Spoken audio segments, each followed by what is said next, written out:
আসসালামু আলাইকুম রহমতুল্লাহ বরকাতুহ। আমি লিটন খান ব্লগ ইউএস এর পক্ষ থেকে সবাইকে শুভেচ্ছা এবং স্বাগতম। এই ফুলটি নিউ ইয়র্কে অবস্থিত, আর এখন যে ফুলটি দেখা যাচ্ছে এই ফুলটি আমার বাসার পাশে হাইল্যান্ড অ্যাভিনিউতে অবস্থিত, নিউ ইয়র্কের জামাইকাতে।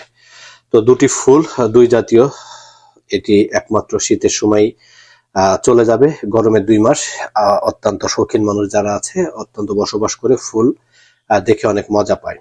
তো একটা কথা আছে এখানকার ভাষাতে যেটি বলা হয়, কথাটি যদিও শুনতে খারাপ লাগে, যেহেতু আমার এখানে অনলাইনে আমার এখানে অনেক আত্মীয় স্বজন আছেন এবং অনেক স্নেহের অনেক মানুষ আছেন, আমার শ্রদ্ধেয় কিছু মুরব্বীরাও আমার আইডিতে আছেন, তারপরও যেহেতু চলিত কথা এটা বললে আপনাদের শোনা দরকার। কথাটি হচ্ছে এখানে দুইটি আবহাওয়াতে দুই রকমের কাজ হয়। একটি বলা হয় যে শীতে গাছের গায়ে কোনো কাপড় চোপড় থাকে না, আর গরমে মানুষের গায়ে কাপড় চোপড় থাকে না।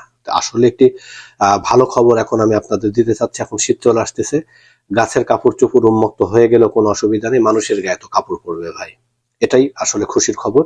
এখন সব মানুষের গায়ে কাপড় চলে আসবে, শীতের টাইম মাইনাস চলে আসতেছে। তো এখন দেখা যাবে যে কোথাও কোনো সময় বাইরে বের হলে ইচ্ছা করলে যে কোনো দিকে আমরা ক্যামেরা এখন ঘুরিয়ে ধরতে পারবো এবং আমি আপনাদের দেখাতে পারবো। কেননা এতদিন বাইরে ক্যামেরা করার সময় অনেক কিছু হিসাব নিকাশ করে ক্যামেরা ধরতে হয়েছে, যেহেতু আমার কাছে অনেক রকমের মানুষ এখানে আছেন এবং ভাইলেশনেরও ব্যাপার স্যাপার আছে, বিভিন্ন দিক থেকে বিভিন্নভাবে ক্যামেরা করা হয়। তো যার কারণে কিন্তু অনেক সময় হিসাব নিকাশ করে করা হয়। তো আমার ভিডিওটি এখানে তো অনেক রকম মানুষ আছে, অনেক জায়গা থেকে দেখে এবং আমাকে নির্দিষ্টভাবে খুব ভালোভাবে গাইডলাইনও তারা দেয়। আমি এই জন্য অত্যন্ত শ্রদ্ধা করি সবাইকে, যার কারণে সব দিক বিবেচনা করে আমাকে ক্যামেরা ধরে দেখে এই দেশের পরিবেশ পরিস্থিতি নিয়ে দেখি এবং আমার নিজের দেশকে নিয়ে আমি ভাবি এবং চিন্তা করি যদি এমনটি আমার দেশটাও হতো।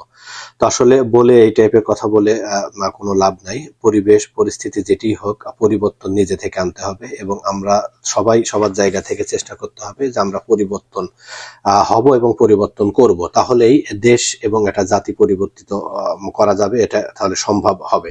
তো তাই পরিবর্তনটা নিজের ভিতর থেকে চলেন শুরু করি আজকে থেকে, একে অপরকে সহযোগিতা করি, রাস্তাঘাট যেখানে যে কোনো অবস্থা ময়লা আবর্জনা নিজে থেকে না করি এবং অন্যকে করলে এবং তাদেরকে ধরিয়ে দিই। তবে একটা কথা আছে, কিন্তু আমরা যেহেতু বাংলাদেশি, কেউ আমাদেরকে গাইডলাইন দিক বা কেউ আমাদেরকে কোনো কিছু শিখাক, এটা কিন্তু আমাদের কাছে অত্যন্ত অপমানজনক হিসাবে আমরা এটা দেখি। যেহেতু আমি বাহারেন লং টাইম ছিলাম, আমি দেখেছি অনেক মানুষ আছেন বাংলাদেশি ভাইদের সামনে অথবা পিছে কোনোভাবেই হাঁটা সম্ভব না। কারণ হচ্ছে সামনে গেলে পিছু থেকে জোরে করে থুতু ফেলে, আবার দেখা যায় যে হচ্ছে যদি পিছনে থাকা যায় সামনে থেকে জোরে করে থুতু ফেললে বাতাসে নিজের গায়ে চলে আসে। এবং এই জিনিসটা নিয়ে আমি অনেকভাবে অনেককে বলেছি এবং দেখা যায় যে এরা অত্যন্ত মাইন্ড করে, ঠিক আছে, বলে যে আমি আমার যেটা ইচ্ছা আমি করবো, আপনার সমস্যা কোথায়।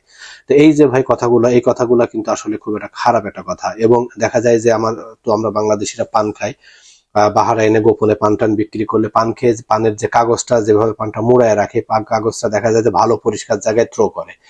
পাশেই 10 হাত হেঁটে গেলে পরে কিন্তু একটা গার্বেজ ব্যাগ দেওয়া আছে ময়লা ফেলানোর নির্দিষ্ট একটি জায়গা, সেখানে তাদেরকে দেখিয়ে দিলে তারা মাইন্ড করে, বলে কি যে আপনার সমস্যা কি, এখানে এই ময়লাটা তোলার জন্য লোক আছে না, তারা ফেলবে। এমতো অবস্থায় কি বলা সম্ভব, কি করা সম্ভব? নির্দিষ্ট কিছু বাংলাদেশের জেলার মানুষের কারণে বাংলাদেশের বেশিরভাগই বিদেশের মাটিতে বদনামের শিকার বেশি হচ্ছে। তো আমার ভিডিও যেখান থেকে দেখেন, আমার পেজটি ফলো করা না থাকলে ফলো করে নেবেন, লাইক কমেন্ট এবং আমাকে যারা অত্যাধিক বেশি ভালোবাসেন তারা আমার ভিডিওটি শেয়ার করে দেবেন। দেখা হবে পরবর্তী নতুন কোনো ভিডিওতে, নতুন কোনো জায়গায়। ভালো থাকবেন সবাই, আল্লাহ হাফেজ।